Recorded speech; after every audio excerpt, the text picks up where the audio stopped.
Hello friends, आज वर्षा पाग उपरळी हो जाई आम कि सुजी और अटा द्वारा गुलगुला बनैबा।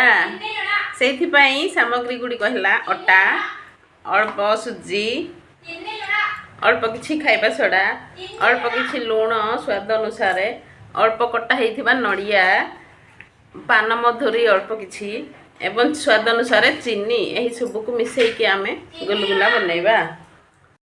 अटा आउ चीनी को एबे मो मिक्स करके आनिली। नड़िया भी अल्प किसी पकईची, ये सब किसी भी स्वाद अनुसार पकई देची। अल्प किसी सोडा, अल्प किसी लुण, अल्प किसी चीनी, अल्प किसी पान मधुरी सब मिक्स करके मु आनिली। एबे यहाँ को अध घंटा रेस्ट पाई मु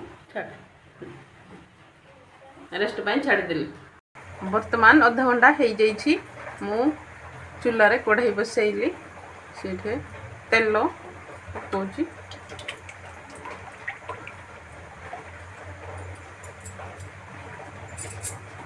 एबे तेल गरम हो गले आम बरा छाणीबा। आ बैटरटा देखंतु एमती रहिबा दरकार, एतिकी हेबा। बेसी पानिया हेले तार टिके भल हेबनी। वर्तमान तेलटा गरम हो जाइछि, आम पकेइबा।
देखंतु गुलगुला एथर बनी जाइछि।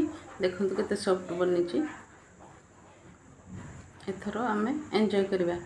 आपण हेले निश्चय वर्षा पाग को थरे बनैकी खांतु, निश्चय ट्राई करिवे।